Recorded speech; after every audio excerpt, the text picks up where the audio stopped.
I just have one thing to say to everybody. This is your team and it's here to stay.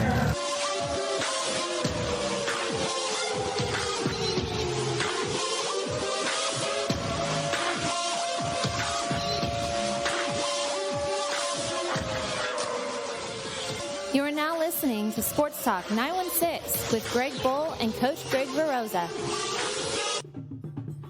If you'd like to participate in the show, there are a couple of ways to do it. If you want to contact us on Twitter, use the show's Twitter address, which is at SportsTalk916. For Greg B, go to at Mr. Chief 916. And for me, Coach Greg, it's at Greg Veroza. And Veroza is Varozza. And if you want to chat live with us, the best place to go is go to the Mixlr page and hit chat. There you'll see all of us chatting together as the show goes on.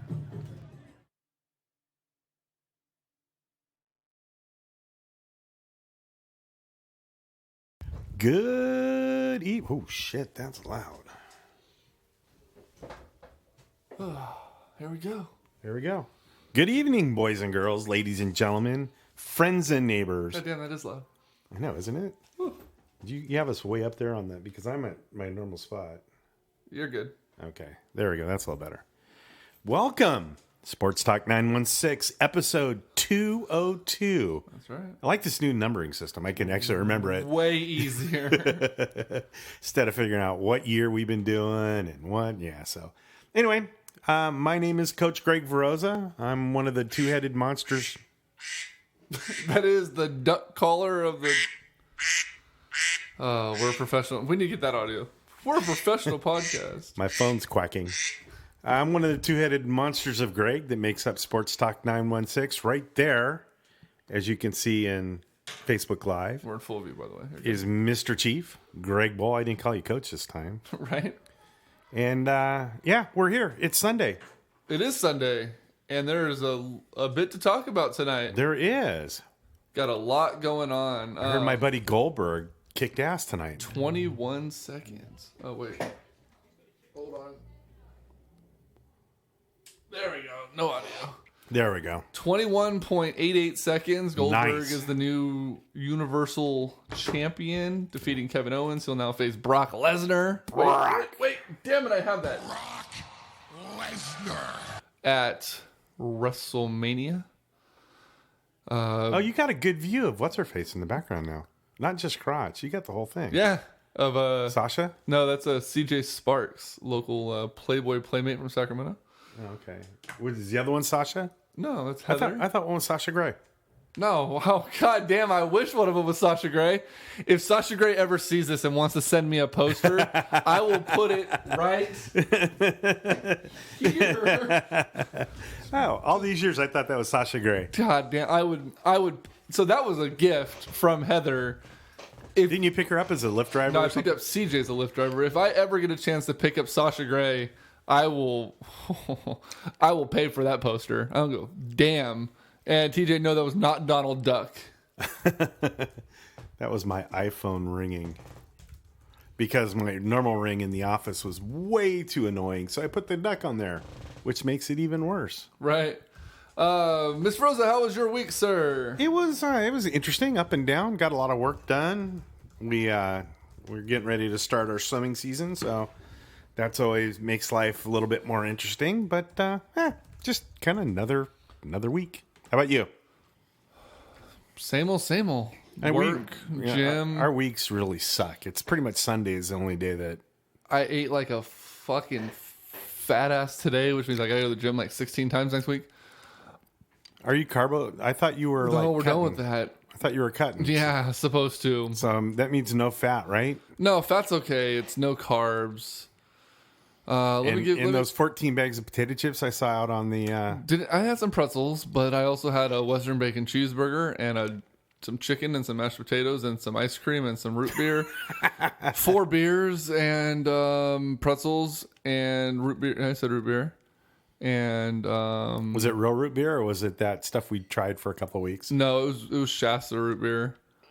And I had a loaded Doritos jalapeno popper. and I took a nap because I was in a food coma middle of the pay-per-view. I took a little nap. So yeah, there's that. Kyle Miller says Kyle, you could live off of carbs because you're like 18 pounds. My buddy Kyle tries his damnedest to gain weight. And I hate fuckers like that. He can't gain weight if he fucking wanted to. I walk into a donut shop, take 2 breaths, and add 5 pounds. Yeah, I'm about there with you. Yeah. I'm just gonna mute that. There we go. So, but yeah, so a lot of sports stuff to talk about. Let's start off right from the get-go with our beloved Sacramento Kings. So I went to the game on what game did I go to? I went on Monday of last week against who did they play Monday? They played not the Nets. Who else did they play this week? They play. Anyways, they lost. Yeah. It doesn't matter. Right. And then I went to the Nets game on Monday, and I said, if the Kings lose to a 9-win team, I will not buy tickets again this season. And lo and behold, see, you fucked it up. They lost. You jinxed it. That's your fault. That loss is your fault. I got on Dance Cam for like 15 seconds, and that was awesome. And then Timberwolves. They played the Timberwolves. Thank you, You were Chris. doing a little spooning with your buddy, weren't you? No, a little bit. Chris Levine chimed in. Timberwolves. Yeah, so they played the Wolves. Whatever. Lost to Brooklyn. And then today, they played the Utah Jazz, who they should have been wiped off the floor by. Yeah. And lead by 18, 15 at half, just rolling along. And then all of a sudden, they're like, oh, crap, we're the Kings.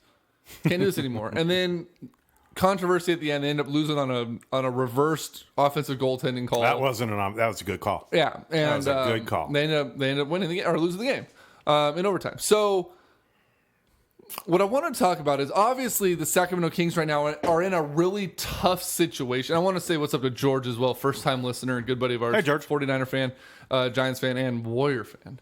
I might be with him right now. But so the game goes along, and bigger loss to the Nets or the game against Philly last year. Every loss is a big loss to me. I mean, which one would be a bigger win? Would probably be a better question. There's fewer of those to debate. Right. So the Kings are in a tough situation, and if they make the playoffs, obviously we lose a first round draft pick to Chicago. If the DeMarcus Cousins led Pelicans continue to suck ass, then we might lose a top 3 first round pick to the Pelicans. But if all things go well, even with the pick swap, we could have 2 lottery picks this year. Easily. Should the Kings continue to tank, which by all accounts it looks like they're doing, right? You have Scalabrine Labissiere, who arguably is one of the bright spots as a rookie. Very bright. Comes in, lights it up his first game, barely plays the second. I think he played a minute tonight. He barely played at all. So obviously tank mode. Now that comes down from the ownership, the GM, the coach, which I'm not sure Jaeger's fully on board with that. I think he's trying to find ways to win the games. I think he is too. But the players don't seem to be buying into this. They obviously want to win. And what I mean by that is Anthony Tolliver last night on Instagram posted a photo of the team, and it was like a group photo at a restaurant or a bar somewhere. Some of the young guys were there, so I don't think they were at a bar. But basically said, I don't remember what the exact quote was, but in a nutshell was, don't sleep on us. We're ready to change the perception, but we're ready to surprise the world, shock the world. Right. So these players want to win. And I don't think players give a damn about draft picks. No, they don't. They really could care less. They just want to win games. Like, they play the game to win the games. You play to win the game. But how do you feel about, I mean, as a Kings fan, as a season ticket holder, how do you feel about a group of young guys potentially ruining your future investment in a sense? Well, I think it's a double-edged sword. I mean, I think tanking, is going to protect our draft picks, which will help us in the long run. But getting those guys, getting Scal some playing time, getting Willie Cauley playing time, that is going to pay off more in the long run, I think, than draft picks, basically given the draft history of this team.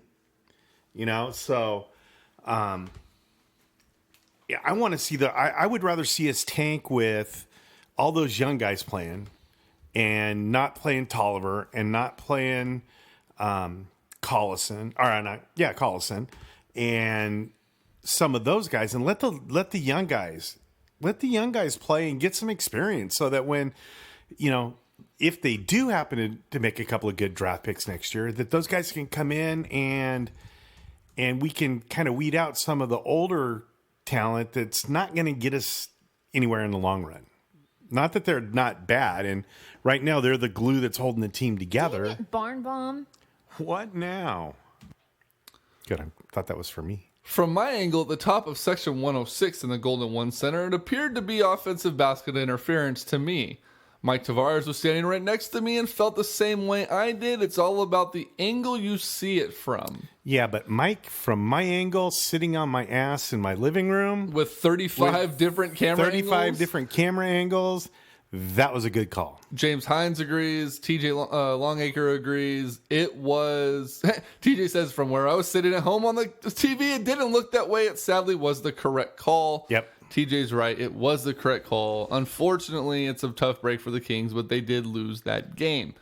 I'm not one for moral victories, but they were in the game. There's times with some of those calls that happened early in the game, chances are pretty good that somebody would have gotten a technical or two and probably gotten kicked out. No. And created all kinds of drama. There were a couple of bad calls, and players just turned around and went right back up court, not bringing up. I don't want to start anything. My phone or your phone? Oh, that's yours. I'm like, where the hell? Why do you have my phone? Yeah, and that's the thing. It's, like you said, moral victories are worth nothing, but it shows hope that these young guys are going to start gelling together, and these are going to keep these guys together. I think with this team, moral victories are a legitimate thing right now. We want them to lose. We wanted to be competitive. It was an entertaining game as all get out. I was thoroughly entertained the entire game. And even though they lost, it was like, yeah, well, they played their asses off. So I'm fine with the way tonight ended. I am as well. Also, something to think about was, like I said, like you said, it's a way for these young guys to gel. We obviously see what our core is going to look like. We're going to see, what the future is going to hold. Now, there's something interesting that I was sent this morning, and this is referencing the gentleman that you spoke about who would have gotten a technical and whatnot. You want my interesting fact of the evening? Sure. And Scott Pollard just tweeted this out about 4 or 5 hours ago as well. I think I saw this too.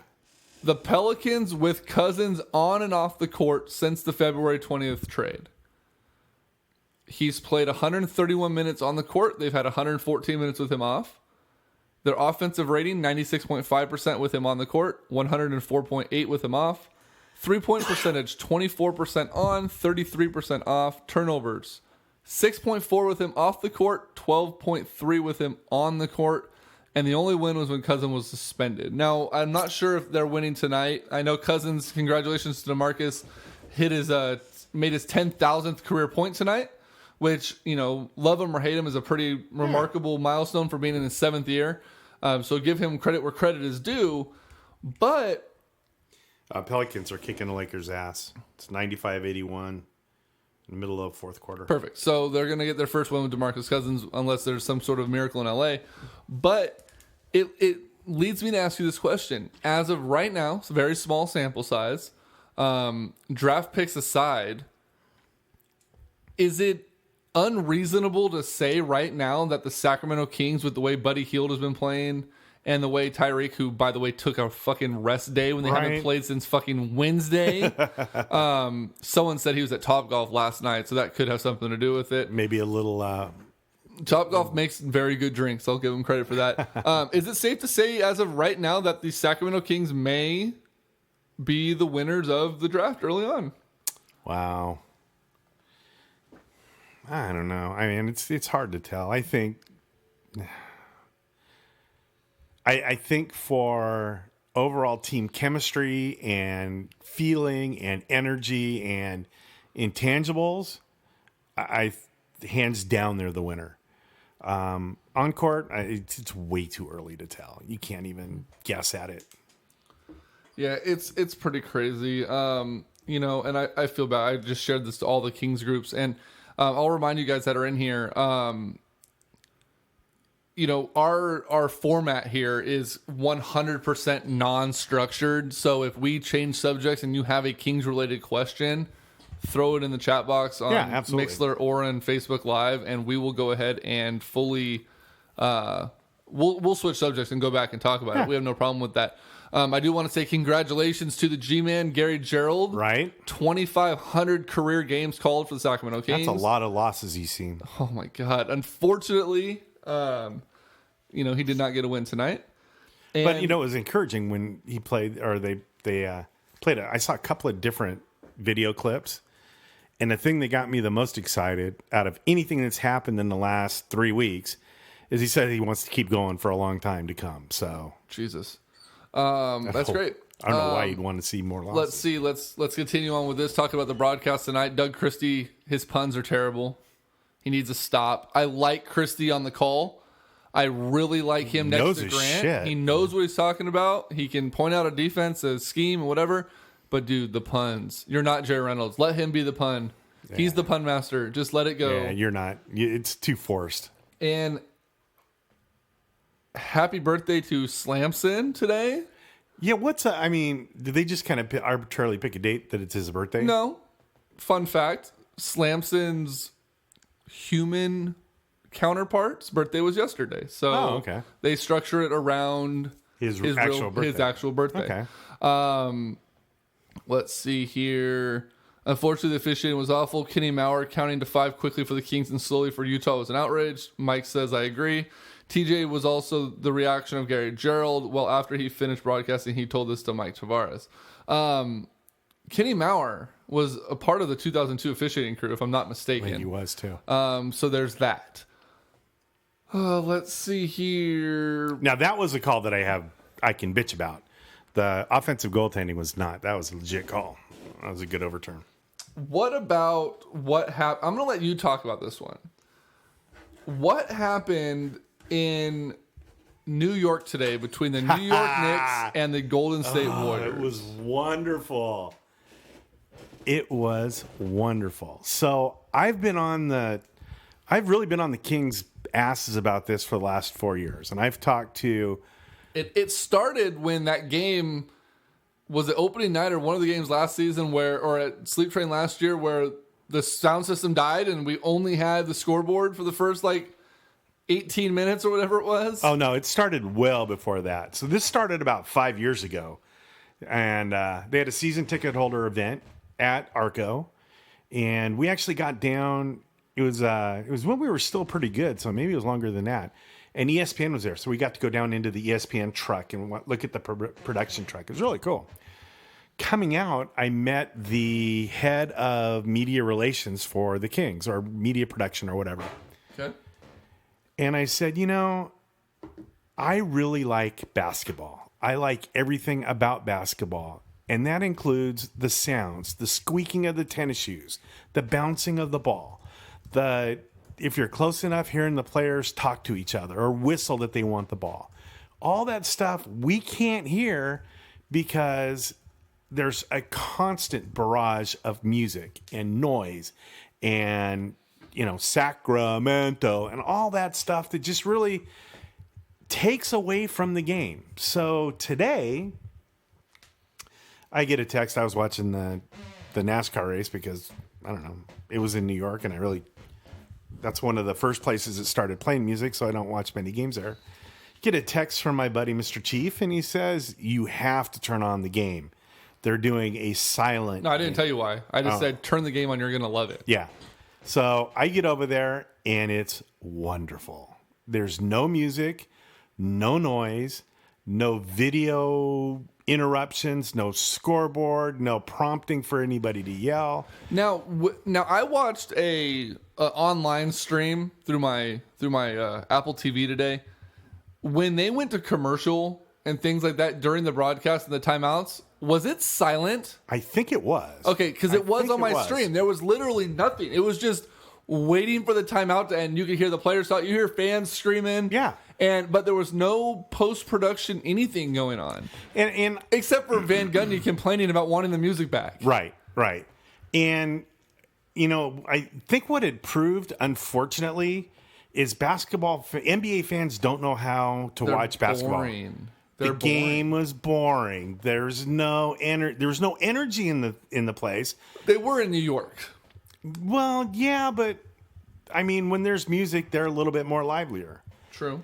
And it's really sad. And I wish I tweeted out right after that. I tweeted out the ESPN article that announced it, and I tagged our show and I tagged the Kings to, can we do this, please? And I'm not going to hear anything, and they're not going to do it because nobody wants it. But Greg and I are big supporters of, I want to hear basketball. Basketball is the pounding of the ball. It's the squeaking of the tennis shoes. It's the whistle. It's not, cut up versions of Dr. Dre songs and clapping. You leave Dr. Dre out of this, all right? Wow. I like Dr. Dre as good as anybody. I agree with you. TJ says, hockey doesn't have nearly as much music during the gameplay, and I love them for it. And I mean, I think you can do a mix.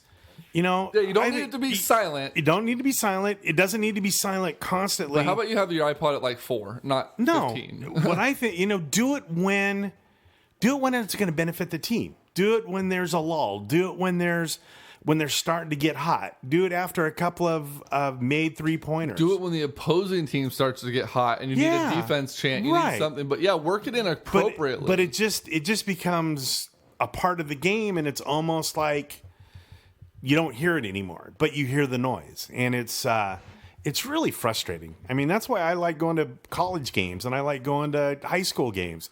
Because you get to hear that. So noise. George said a minute ago, he said, shout out to the Knicks. And I wasn't sure as a Warrior fan if he was just saying thanks for the win or if it was based on the sound. He says sound decisions. I feel like a lot of players feed off of that energy, get in their zone. Look at Steph Curry's first half stats versus his second half stats for today's game, for instance. Curry was trash in the first half. His shot wasn't falling. It's 3 games in a row now where he couldn't shoot the 3 to save his life, showing that he maybe didn't sell his soul to the devil. He actually is human. But in the second half, he turned it around and he looked a little bit more like Steph. He didn't look like Steph, but he looked more like Steph in the second half. But I don't think that had anything to do with the music. No, but like what George said, though, when things went back to normal in the second half in the stadium, when you have all that stuff going on, it's more basketball players, especially baseball players, even more so, are more about what's comfortable to them. Baseball players are superstitious and they have their routines. Basketball players are used to noise. They're used to not hearing the fans as much, whatever. And it could have a small impact. I think Steph just needed halftime personally just to snap out of his funk. I disagree with that. And the reason I disagree with that is these guys come up from day one. There's not music playing when they're playing in church league or they're playing in junior high or high school or college for the most part. There's not all that noise. So they know how to play that way. And Van Gundy asked Mark Jackson in the middle of the first half, do you think the players are missing this? Do you think they actually, it's going to affect them? He goes, no, they don't. I would like to actually hear what the players would say about that, not a former player that hasn't played in a long ass time. But it's like when you get behind the basket in a free throw. Big Mac. How many of those have you had? The Grand Mac? Yeah. 2. Really? Yeah. Big Mac was my mom's favorite burger, and I grew up on it. I loved them. Sorry. Anyway, squirrel. It's like when you get behind the basket in a free throw, and you have all that shit going on. They don't pay attention to that. ESPN was reporting that Curry had some dental issues this morning. Good drugs kicked in at halftime. I do want to give, they're talking about right now. I do want to give props to Warriors coach Steve Kerr. There was a point during one of the timeouts that they went back and they showed I hear they're talking about it right now. Hold on. It changed the flow of the game. It changed everything. You get so used to playing the game in a certain way. You advance things in the world to make it better. You don't go back to what was bad. And so it's like, Shut up, Draymond. you didn't do anything for us. It's like going back to paper. Why would you do that? So it was ridiculous.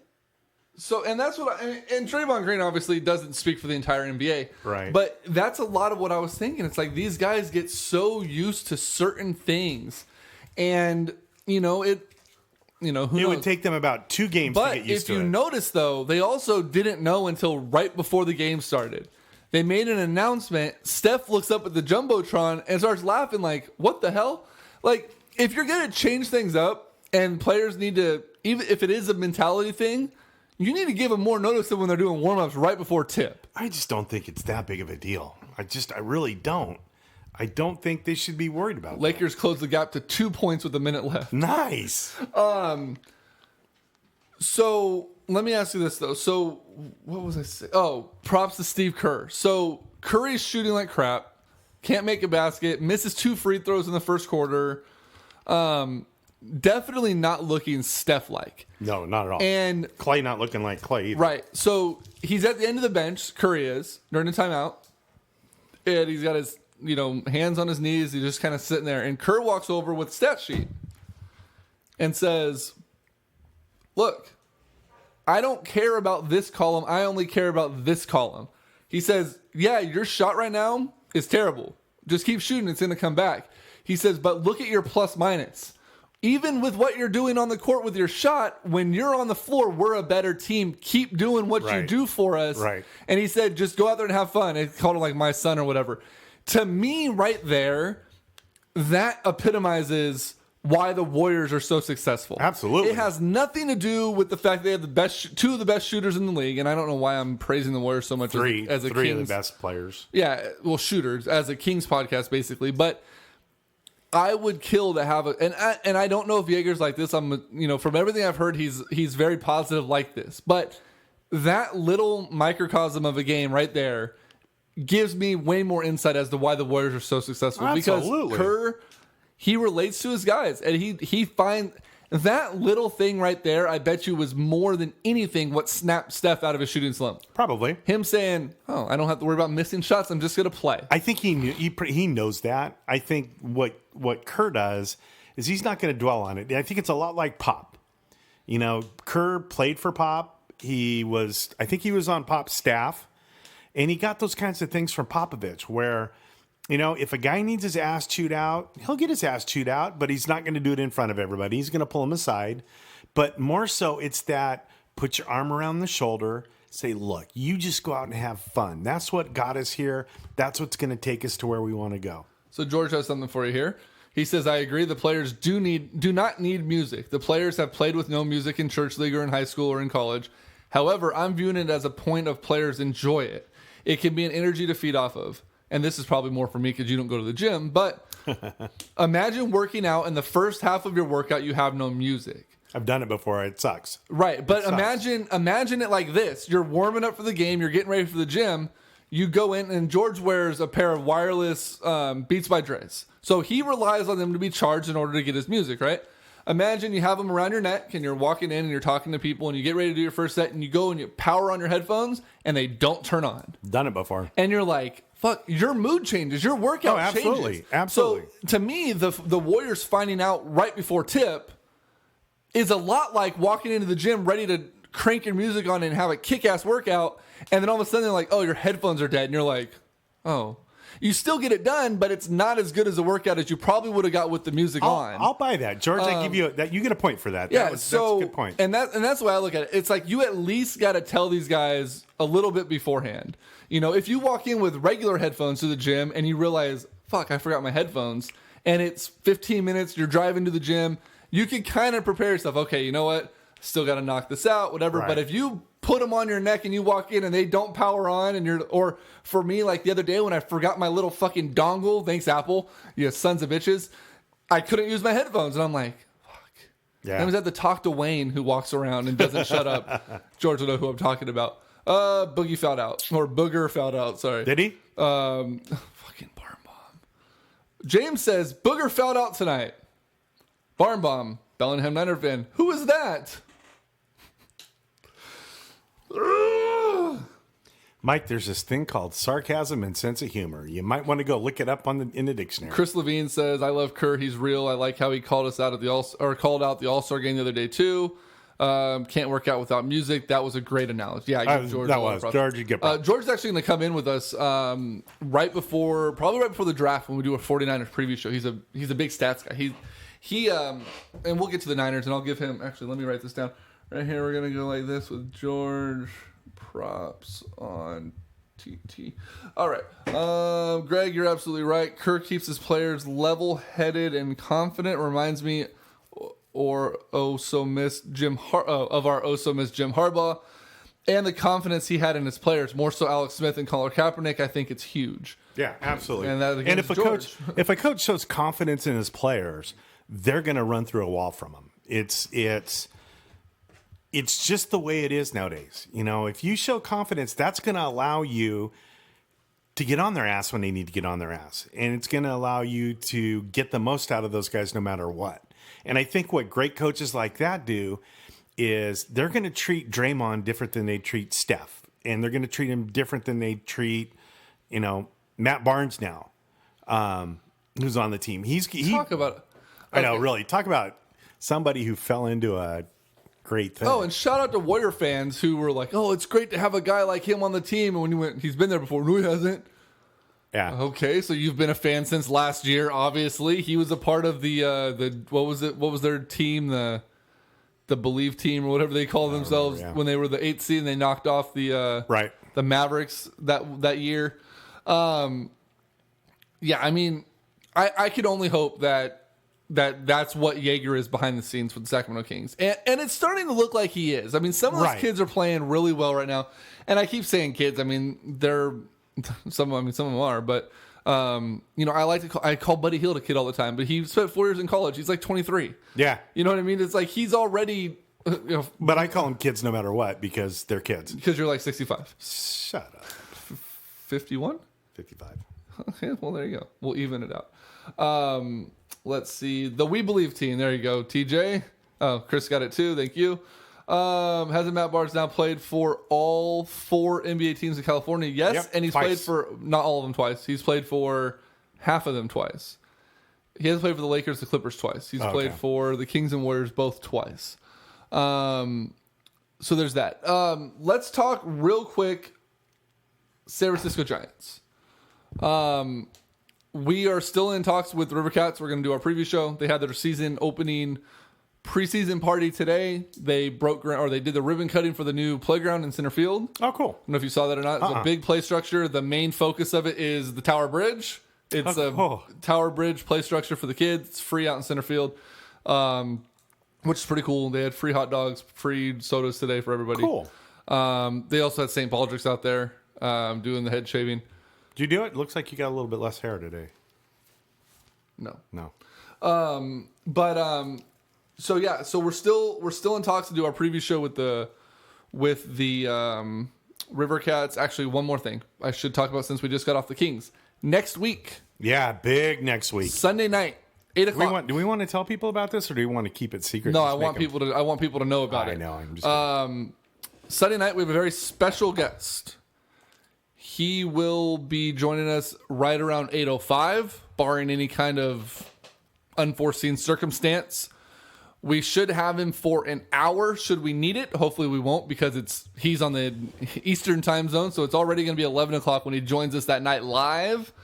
We will be joined next week by former Sacramento King, Boston Celtic, Cleveland Cavalier, and NBA champion. And Kansas Jayhawk. Mr. Scott Pollard will join us next Sunday night. So definitely be one to enjoy, one to join in on. He went in on Kings fans about the DeMarcus trade. He was very vocal about players that came out of Kansas. I mean, he was dead on about Thomas Robinson. He was very critical of Ben McLemore. We're going to talk to him about that and the trade in the New Look Kings. And Indiana Pacer. Thank you, TJ. So we're gonna get all of that going with Scott. We're gonna talk pretty much anything and everything with the guy. And we'll definitely do. And Greg, I want to remind you too, I expect cake next Sunday. Why? My birthday 2 days later. So just put that out there. I'm trying to remember back to my birthday about a month ago. I didn't even know it was your birthday. And no, I don't remember getting any, not even a happy birthday. So fuck you. You get nothing. George says, hey, you guys talked WWE and WrestleMania in the beginning of the show for a bit. Any boxing talk? Anybody watch Thurman Garcia last night by chance? Not expecting a yes here. No, but you showed me the video, George, of the knockout, the little dippy do. You're more of a UFC guy than a boxing. Yeah, when you get it. Yeah, I mean, I thought I was. I don't know. I'm kind of over boxing. I like boxing. I understand it more. I know it better. I don't know anything about UFC, but I kind of tend to watch UFC more than I do boxing. He's a big Mayweather fan. Oh, me? Yeah. Just his reading ability. Yeah, love his reading ability. So, yeah, we're going to do a full spring training report with the Rivercats. We're going to get out there and do a preview show at Rayleigh Field with the Sacramento Rivercats crew, with their head of media relations, Robert Barsanti. We may have their player personnel guy with them, too. I can't think of what his name is right now for the life of me. And maybe Johnny Briscoe may be a part of it as well. They do their Rivercats Live weekly on Fridays from Rayleigh Field, so we may have them out there as well. Cool. That'd be awesome. I just need to talk to you about your availability during the week. Just let me know. Yeah, so we'll probably a Thursday or Friday soon. Okay. Maybe get out there. I'm just excited about the Scott Pollard deal. Yeah, it's going to be pretty cool. Let's talk about the San Francisco 49ers, because there is rumors galore right now. You don't want to talk about them? No, Are you getting fired up? No, I got 2 shirts on. I'm so excited. I got 2 shirts on. Excited about it. I don't get that analogy. I don't get what I'm so pumped up I got 2 shirts on. Doug Christie makes no sense to me. That means because he's going to sweat through the first one, he's got another one. He's got a dry one. That's what I figured it meant, but it's just he's so pumped up that he's going to sweat through the first one, and the second one will still be dry. Dumb. Okay. Oh, snap! Facebook Live got some Greg Verosa stripping video. Oh, hello! Throw those dollar bills this way at your computer screen. Make it rain, babe. Make it rain, bitches. Make it rain. All right. So there's a lot of rumors going on right now. The 49ers, particularly at quarterback, Colin Kaepernick opted out. Yay! That was a national holiday. So literally, the 49ers have 0 quarterbacks. Right. Gabbert's gone. Ponder's gone. Kaepernick's gone. Their practice squad quarterbacks were not brought back. They don't have a quarterback in the organization. 0. So that's likely to say the 49ers have a need there. You think? Barn Bump says Greg. Okay, that's you got a 50% shot of getting one of us. Yeah, one of us will acknowledge you. Don't know why. There were rumors about AJ McCarron in Cincinnati. There was rumors about Tyrod Taylor. And hold on. So I said I was going to give George props. So Tyrod Taylor, my first initial reaction was hell no. Don't want him, don't care, don't want anything to do with the kid. And George came back and said, fun fact, I was looking into comparing Cousins versus Taylor's strength of schedule last season. Taylor faced Seattle in November. His game stats, 27 for 38, 289 yards, a pick, and a touchdown. Not too bad. What he finds intriguing it was in Seattle. There was also something else here. There was something else about him, too, and I don't see the text. But basically, Tyrod Taylor, when given an opportunity and not, assuming the Niners get some wide receivers, he could be a guy that fits relatively well into a Kyle Shanahan system. He's a lot like Kaepernick in a way, but he has the football IQ. He can read a defense. He knows when to stay in the pocket. He knows when to run. He's not a run-first guy. So that wouldn't be as bad. That would be my because go back and look, and we've talked about this before. A run-first quarterback has never won the Super Bowl. A run-first quarterback has only made the Super Bowl a couple of times, and it hasn't been pretty. You can't win with that type of quarterback. The quarterbacks that win are the ones that sit in the pocket, have escapability, but aren't run first. So that would be my only fear of Tyrod Taylor, is that he might be a little bit too eager to run. It's a lot like a Russell Wilson. Agreed. Yeah. The other one, they were linked to Jay Cutler, which I don't like at all. No.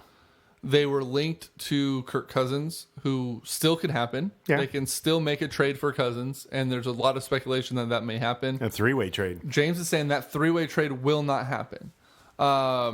He says that the Dallas is going to release Romo. Why would Washington trade for him? I don't think Dallas is going to simply release him. I think Jerry's smarter than that. I think Jerry's going to trade him, or they're going to restructure his deal and keep him as a backup. Yeah. As of right now, the trade talks, the three-way trade is Washington, San Francisco, and Dallas. The way I see the trade working out would be San Francisco sends the number 2 overall pick to Washington. Washington sends Cousins and maybe a 4th or 5th round pick to San Francisco. Dallas would get a 2nd or 3rd round pick from Washington. Tony Romo goes to Washington. It makes sense for Dallas to get another pick where they can draft a quarterback in the 2nd or 3rd round to back up Romo, be a free pick, or back up Prescott. It's a free pick. Washington gets a quarterback who's going to be motivated, gets a chance to stick it to his former team twice a year. Right. And they get out of a huge contract with Cousins, who doesn't want to be there. They're not going to be able to renegotiate a long-term deal. Cousins has been franchise tagged twice. What quarterback in the history of ever has been franchise tagged twice and then signs a long-term deal? Only it doesn't happen. Only thing is, he's made a shitload more money being franchise tagged 2 years in a row than he ever would have made on any long-term contract. Yeah, but I just don't see them. I don't either. Working out a deal. No. I think that's one of the biggest slaps in the face to a quarterback. Oh, we're going to tag you twice, and then the second one we're going to hit you with an exclusive tag where you can't even try to work out a deal elsewhere for us to have to match it. Like, we're literally going to handcuff you. Yeah, no thanks. TJ says they currently have Allen. So here's something that really, really finds me intrigued. There's a lot of talk that I've seen that Myles Garrett could be available for San Francisco at the 2. At 2? All the reports I've seen right now is that Cleveland is over their shit right now for Trubisky out of UNC. Oh, please. Please. We say it all the time. I'll pick him up at the airport in Cleveland. Right. I will fly myself to Cleveland and pick that kid up. Now, let me ask you this. The Niners signed a couple defensive ends. I mean, obviously, Myles Garrett is like leaps and bounds above anybody that's out on the free agent market right now. Right. But if Garrett becomes available at 2, do you blast your phone number to every single team in the league and says, make me your best offer on this second pick? You can have Myles Garrett and leverage a huge haul for him, or do you take a center stone for your defense and move on?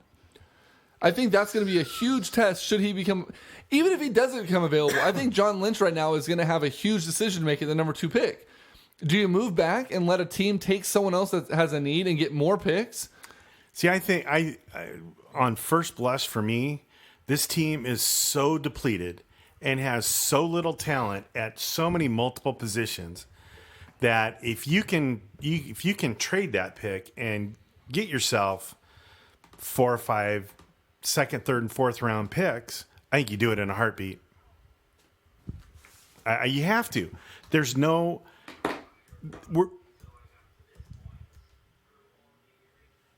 Is that you? Oh no, that's them. It shouldn't be them. Weird. I don't have any. I'm not. I'm trying to show this a 49ers group, but I'm not in any 49ers groups. Oh. It's not like we're 1 or 2 players away. It's not like one defensive player is gonna take us from 2-14 to 10-6 next year. We're a shitload of players away. We need multiple draft picks. So I think that's you have to parlay that second pick, no matter what it is, into draft picks or a quarterback. I mean, those are your two most glaring needs, and Now- I don't think one player is going to make that big of a difference. How do you feel about trading the number 2 to Washington for Cousins? Well, I think that's it. I think you either stockpile a whole bunch of picks, or you get yourself a starting Pro Bowl caliber quarterback. Now, here's another thing that's very interesting. There's reports right now that the Kansas City Chiefs may be ready to part ways with Alex Smith. I don't think you can bring him back. Everyone that sent him packing is gone. Yeah. Alex Smith, aside from the big arm, has as close to the intangibles as a Matt Ryan as you're going to get. Yeah, but here's the deal. I mean, ultimately what you're going to do, unless you get a Pro Bowl level caliber quarterback that's going to be around for 7 or 8 years, they're going to be shitty again next year. And the quarterback class next year is a lot deeper than it is this year. And you're going to draft a quarterback to grow and to develop. And I'm not sure Smith's going to want to do that. How do you feel about bringing Romo in? Just bring Romo straight up. Third or fourth round pick. I think the offensive line is way too weak. I think he'd last You have 3 11 games. draft picks. Build your offensive lineup. I don't think you can trust a young offensive line like that to somebody who's that soft and that injury prone. Here's my thought on Romo. And I think we've talked about this before. You have... Oh, Jesus, I didn't realize the chat box wasn't scrolling. I only see Chiefs parting ways with Alex Smith if they for sure bringing in Romo, which I don't see happening. That's from George. He's going to keep $25 million a year. It will kill San Francisco's cap. I don't know who he's talking about there. But Cousins. you can take any QB and they won't last with that offensive line. And Brian Contreras, I agree. But you have 11 draft picks. From what I've read, one of the deepest positions aside from quarterback in this draft, is offensive line. Apparently there's some big, strong O-line guys coming. And by all projections, it's looking like late second, third, fourth round is where you're going to stack your O-line and get some quality players out of it. The Niners have a ton of picks in that range. Right. And free agency hasn't started yet. The Niners, Lynch could easily go out and say, look, I know what we need to do. We need to build up our offensive line and get a wide receiver. So it's at this point, it's really hard to come out and say the quarterback's going to die because we don't know what they're going to do with their offensive line. They can go out and sign the first 5 free agents, could be an entire offensive line, or 4 because you're going to have Joe Staley probably in there still. So it's really hard to say. But with Romo, you're going to get one of two things. You're either going to get a healthy Romo who wants to prove to the league on a 1-year deal that he can still play and he's going to put up big numbers, assuming your offensive line. Let's just assume your offensive line is solid. He's going to get big numbers and you're going to win games if you get weapons for him because obviously our wide receiver core is terrible. Or you're going to draft a mid to late round quarterback and you're going to hope that he develops under Tony Romo because by all accounts, Tony Romo is a strong enough football mind to help bring along a young quarterback. Absolutely. So you're going to get two things there. Or on the flip side of that, you're going to get glass Tony Romo, who even with the best offensive line in Dallas, which didn't make a difference, he's going to get hurt. You're going to have a 1-year commitment to him, which isn't going to be that big of a deal. You're going to be terrible. You're still going to have him to teach the young guy who's behind him or whoever it may be to get better. And then you're in line to look at the kid from Folsom who plays at Washington as a top quarterback pick. Or there's going to be 2 or 3 big quarterbacks that come out next year that's already saying that quarterbacks next year is going to be a deeper draft than this year at quarterback. You may be able to set yourself up with, addition by subtraction by bringing Tony Romo in. It's so hard to say right now. Right. And that's the point I was going to make was, even though he was, playing behind by all accounts, by consensus, the best offensive line in football, he still got hurt in the first game. Mm-hmm. So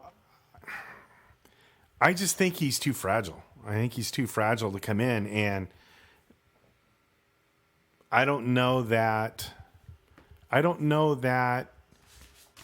a negative like that is going to help the 49ers. Even if they tank and keep it together and he's there to help people, I think they have to develop as much positive as they can in order to move forward.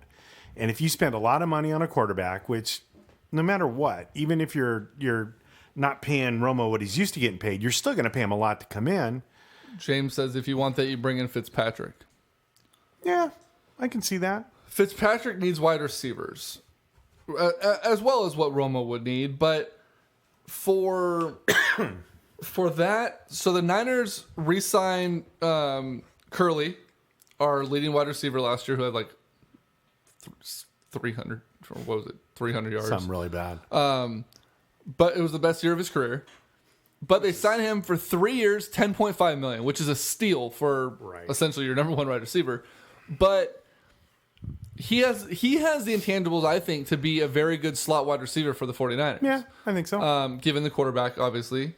But the big name that keeps popping out to me, and I think the Niners are going to make a run at him, and Brandon Marshall just became available as well. I think you at least make a phone call, but I think he's going to New England. He's going to play. He's going to go up there and just light up New York twice a year. Yep. I think the 49ers make the very first phone call at 12:01 when free agency opens, and they make a phone call to Alshon Jeffrey. Yeah, I mean, it's hard to tell how good Alshon Jeffrey is right now because he's been playing with Jay Cutler the last couple of years. So Right, but even with Cutler and Barkley and Hoyer and every quarterback that they threw out there, one thing remained the same on the Chicago Bears offense, and that was Alshon Jeffrey was a force to be reckoned with. He still had to be double teamed. Yeah. He's a deep threat. He's a big-bodied receiver. he got me a couple of points this year. He has great hands, even playing in the freezing cold Chicago. Right. No, I like that idea. Bring him I like to that idea warm a lot. weather San Francisco, or sorry, Santa weather. Clara. It's warm in It's hotter than fucking dog shit in Santa Clara. Bring him in. Yeah. You know, and then they re-signed Selleck. They have McDonald at tight end. And the other thing that I heard tonight coming over here actually was this might be the best class of tight ends ever.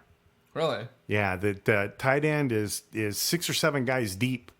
Barnbaum wants to know where you see Clemson's quarterback Watson going in the draft.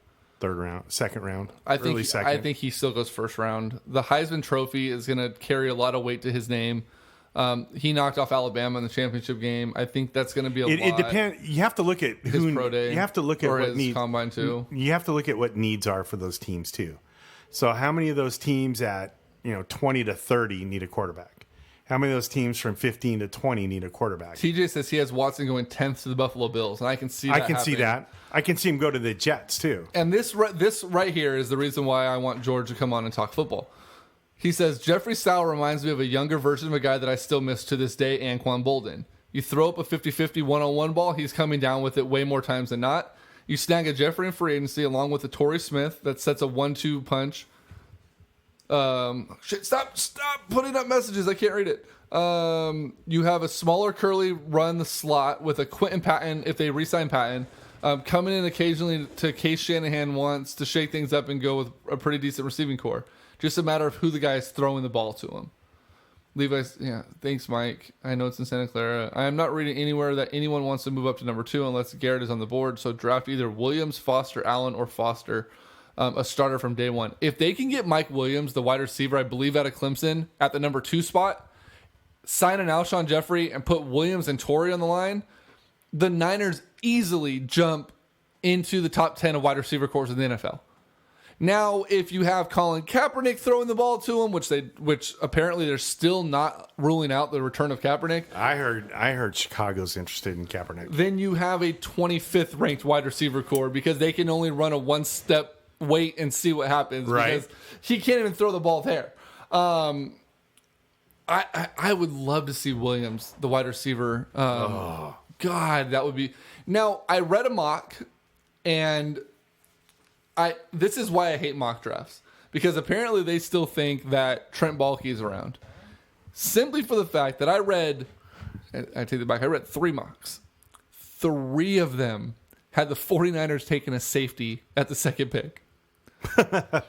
If you've gone back and researched any of the bulky Harbaugh drafts, you know that the 49ers have taken like 36 safeties or free safeties in the first 2 rounds Right. every year. And none of them is stuck. And none of them have been good. Jaquiski Tart.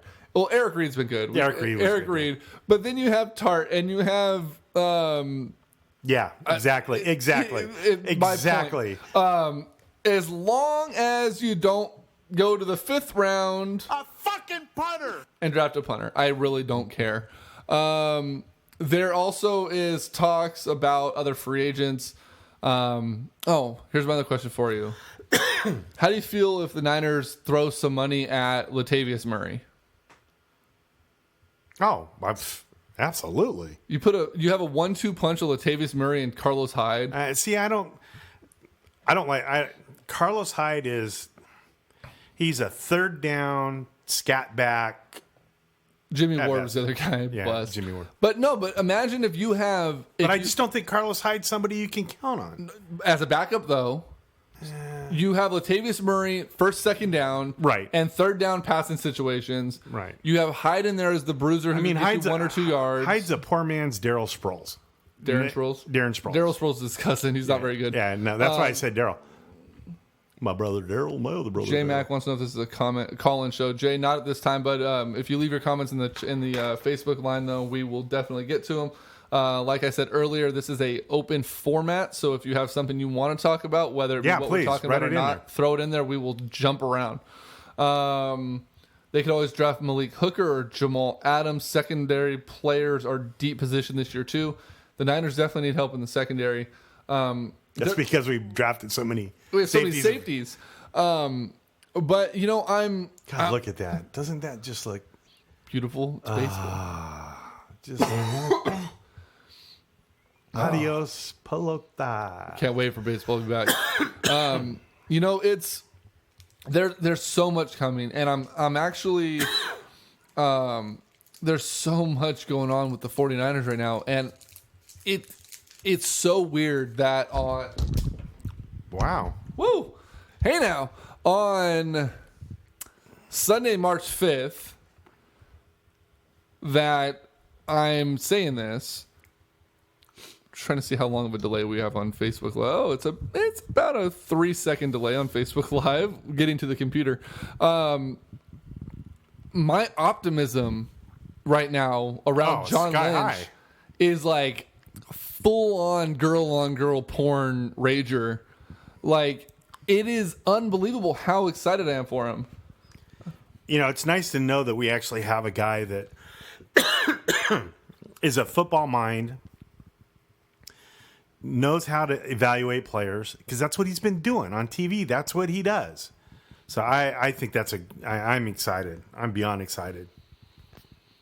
George says, we need to find good balance we had before with Gore and Hyde. You have a running back who isn't the biggest, isn't the fastest, but is precise, stays behind the O-line, reads blocks, finds holes, and can progress 3 to 4 yards majority of his carries. And then you have a guy who is quicker, can still find holes, can hit a spin move, but this is my favorite part. Also a guy who says, I don't give a damn how big you are, I'm going to run through you. Yeah. Full on helmet to helmet, shoulder pad, blasting contact to move the chains. The Buckeye mentality, then again, still need O-line. Ultimately, we could have a damn good running back, but a bad O-line is going to make them look, dare I say it, mediocre. And that's the thing. James says, girl on girl wear. We may not have a true representation of. By the way, the triple double crunch wrap. I might have to try that out. We may not have a true representation of what Carlos Hyde is. True. He hasn't had an offensive line. No, he hasn't. And he may be a very, I don't know what the hell this J Mac guy is talking about. He says, do you need lunch menus on the show for schools in Burlington, Iowa? I'm a Facebook friend with that guy, and he posts school menus all the time. I have no idea why. No, we don't need school menus. No, and I'm over your Burlington, Iowa, unless you explain why you do it. Josh Zimmerman, so the Niners just need to go full rebuild, get what you can for Bowman and Joe Staley. No. No. That's not what we're saying. We're saying trade. Sorry. Do the 49ers need to go full rebuild? Yeah, no. They need to go full rebuild, but they They need to keep the pieces that they have in place. And I think that second pick, if there's a piece that somebody wants, I think you translate that into multiple draft picks. You know, that's how the Patriots build their teams. Mm-hmm. You know, it's through the draft, and then you pick a free agent here or there, and you bring him in as a complementary player. You don't count on free agents to be the bulk of your team and the cornerstone of your team. Oh, sorry about that, George. I forgot to reset mixers like the show cut off. Let me just respond to this text message here. All right, yeah. So I was Chris Hogan used to play lacrosse. That's like my favorite stat. It's going to be interesting to see what they end up doing. I mean, they have a multitude of options. They have a lot of really negotiable pieces that they can use. And I don't think you need to trade any of the pieces that are there. But I think this draft is deep enough to where you can parlay that second pick into 4 or 5 other picks. Josh Zimmerman says they are both already in the latter end of their career. You can probably get a third for both, or maybe a fifth for Bowman coming off an injury. Staley, I think if you get the right offer for him, you can move him just because of how deep the draft is at offensive line. Yeah. Bowman, no, because and he's not the latter end of his career. I mean, he's had that couple big injuries, but Bowman's only in his 3rd or 4th year. He hasn't been around too long. No. He came along a couple years into Patrick Willis's heyday, and that guy, I don't care if he's hurt every year. If you have him on the sideline, him at practice, teaching, he's like having a Mike Singletary on the sidelines. As long as he keeps his pants on. You bring in a guy like him, and you have an extra coach in a sense. You're teaching these young kids, or the younger players, I should say. You're teaching them the intangibles of roughneck football. He still fits that mold of like the J.J. Watts, and he reminds me a lot of like the old like Teddy Bruschi and those guys. Yeah. He flies to the ball. Junior Seau is another one. He flies to the ball and he lays the hit. He's an old school linebacker. You want to teach that to the young guys coming up because they don't teach that same mentality in college anymore. Right. You want that veteran guy on your team. You don't give up Bowman for anything short of a second rounder or a first rounder. I mean, honestly, which is a insane asking price, but you just don't trade a guy like him. You know. Bo is 7 years in. Okay, well, still, I mean, so technically, yeah, you would say football wise, he's at the end of his career. But he hasn't played in 2 years either. But yeah, he's had 2 years off. He's good, and he's a physical. I mean, he's like a Patrick Willis. I mean, right. You see Willis at the Kings game a couple weeks ago? Nah, dude's built like a fucking brick shithouse, dude.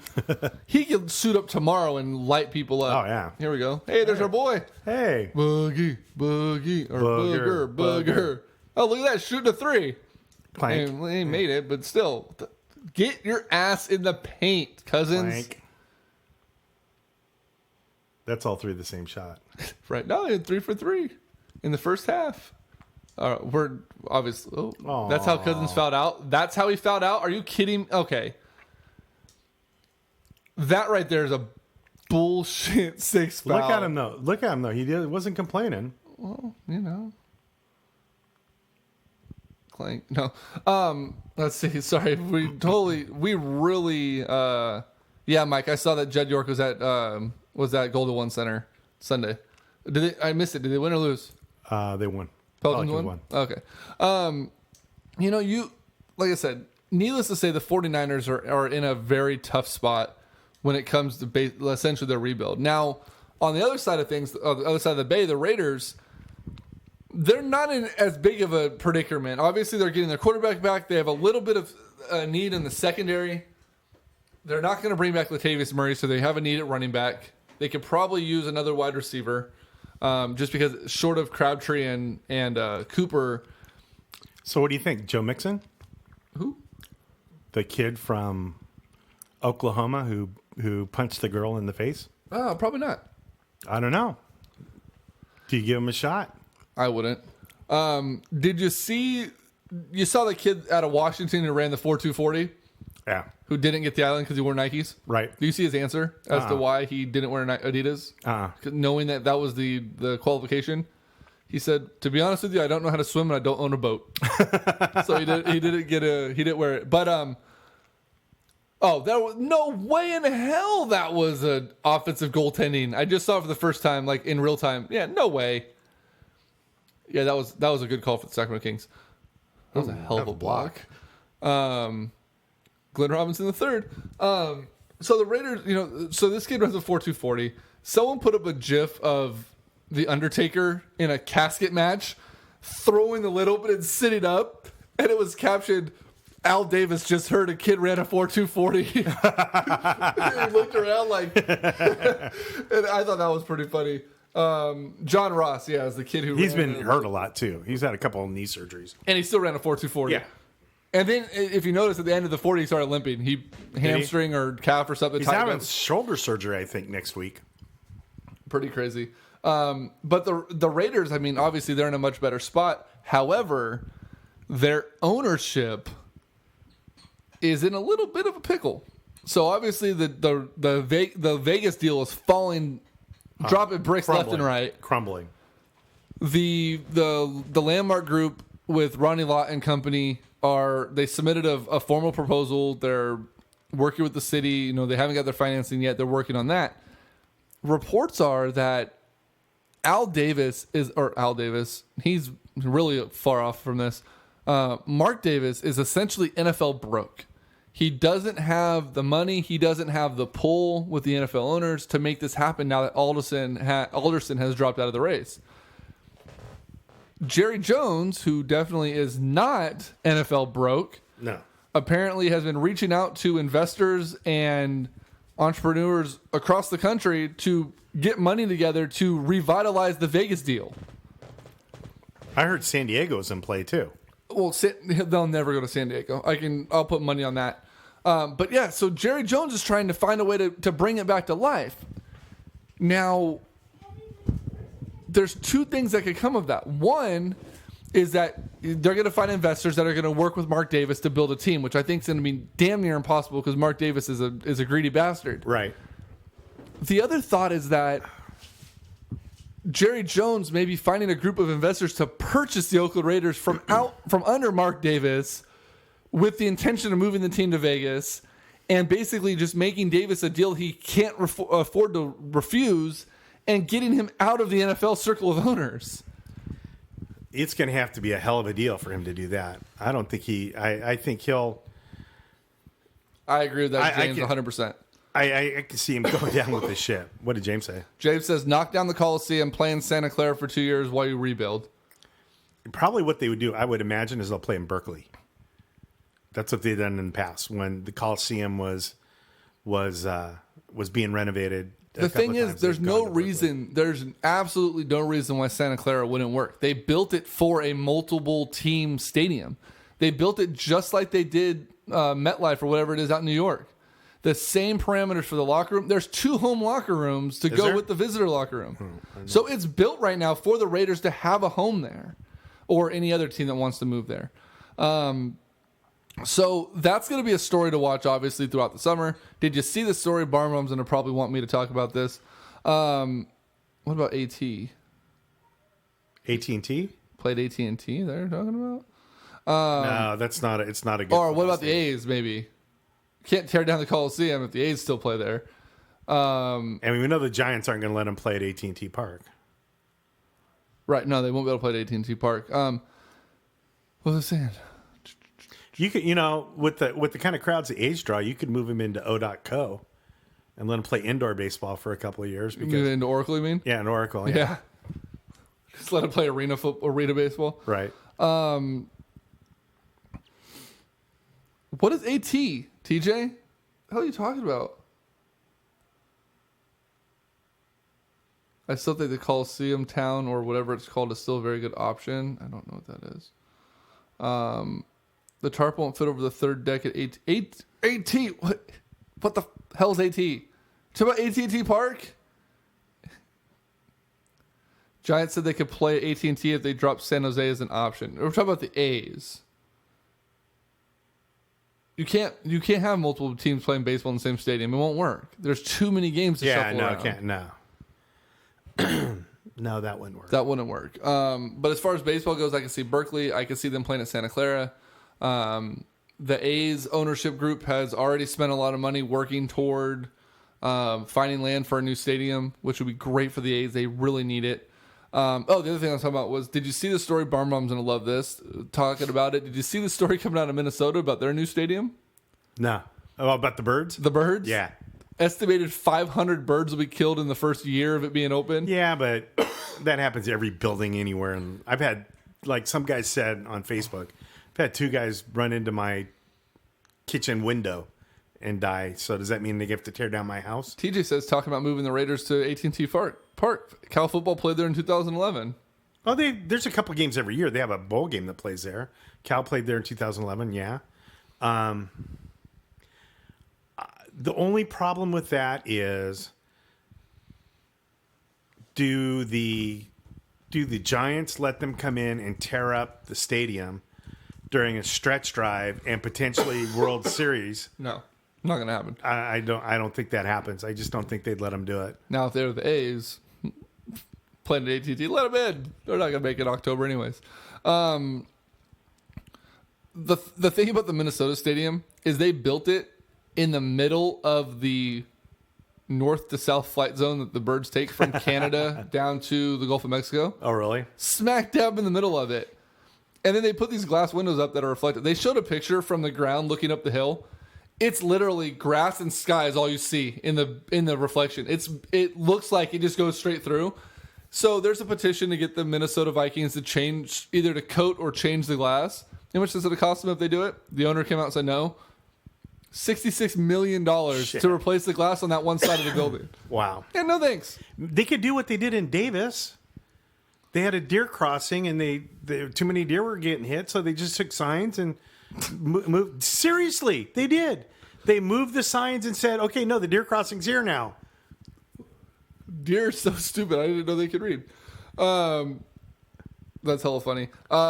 George says, back to football, what do you guys think about Brandon Marshall signing the team with Floyd Mayweather in the building, signing with a team like the Dallas Cowboys? Oh, shit.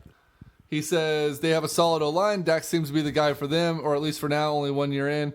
And they have a beast of a running back in Zeke. And obviously with Mr. Dez Bryant and a very reliable Jason Witten. God. And then they also have Williams out there. They had Beasley too in the slot. You put Brandon Marshall on the opposite side of shit. That would be nasty. But I still think he goes to New England. I think so too. To play alongside Chris Hogan, who played lacrosse. Did you see the end of this game? Watch this. So Bledsoe ties it with 4 seconds to go. Isaiah fumbles it.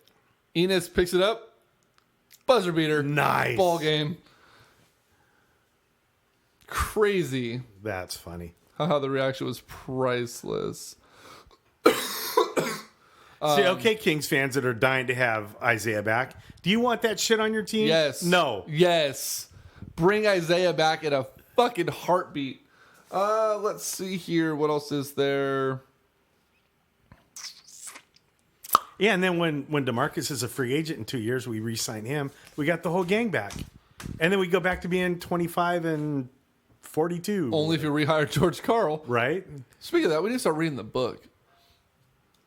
I missed the pizza guy. Ben McLemore's still there, TJ. For now. Do you think they re-sign him next year? Fuck no. And we'll talk to Scott Pollard about that next week.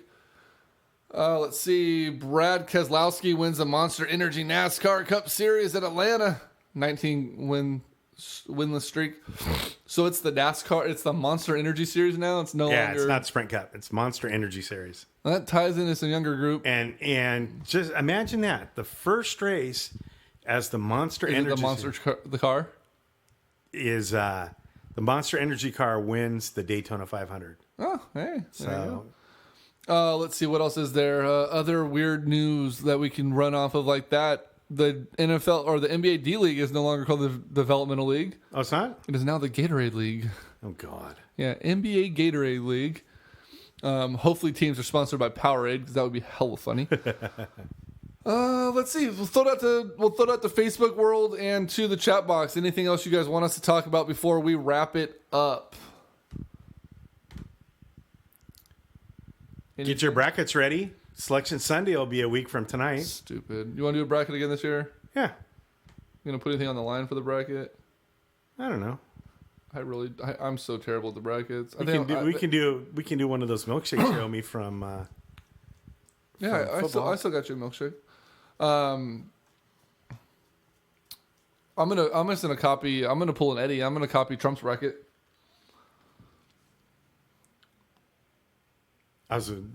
He's not doing one. Oh, okay. So I'm just gonna. Oh, okay. I was waiting for the next line. Nope. And Pollard will be one to talk about that too. We'll have a good idea who's in the tournament. We can talk. That's something we can talk. Oh, about is that next Sunday? Is the yeah, Selection Sunday. I'm trying to think of anything else. We really should start playing commercials again. Yeah, it'd be nice. Your main sponsor. Hey guys, as you may know, if you or anyone you know your main is thinking sponsor's about starting to get a buying, little- selling, or investing in real estate, they deserve to have someone working with them that not only knows what they're doing, but will explain beautiful. everything that happens along the way. That Music person would to be my me, ears. Coach Greg Burrows at Keller Williams Realty. I have two goals. My first goal is to coach you through the buying and selling process, making it This is easy great to understand Facebook Live and as stress-free video. as possible, which isn't easy sometimes. My second goal is to have fun doing it.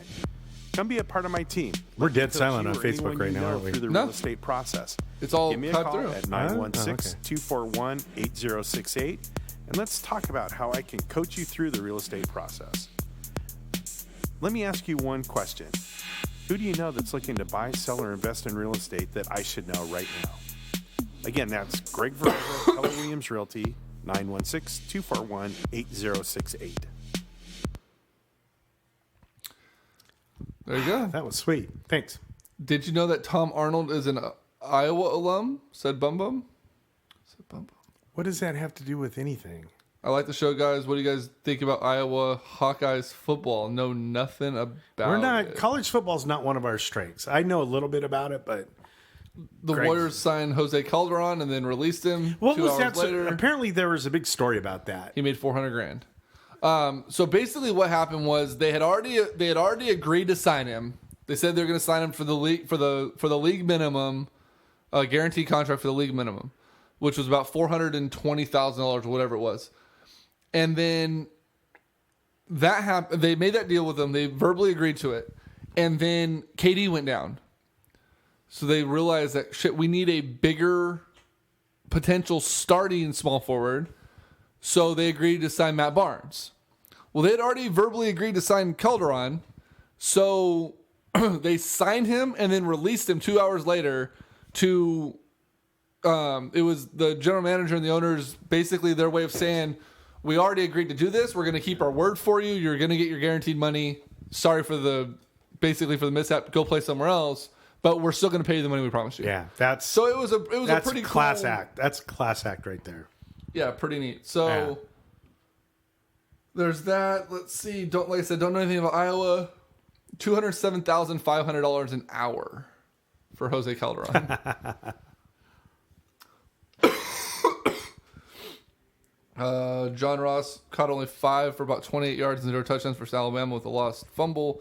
But I do know if Al Davis were alive, Ross would be a Raider.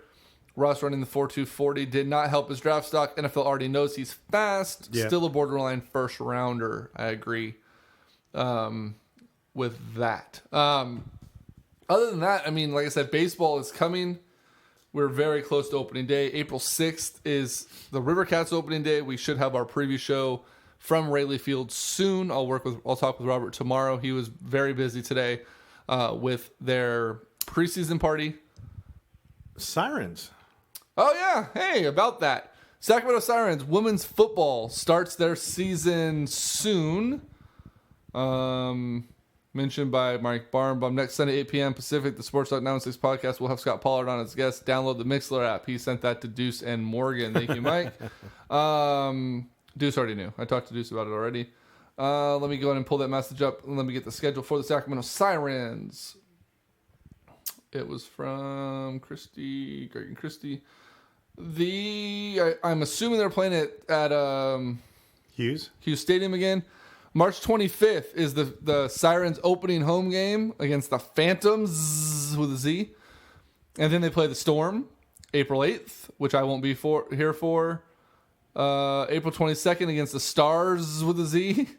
Fucking Lots of Z's in that league. And then they play the Falcons with a Z on May 13th.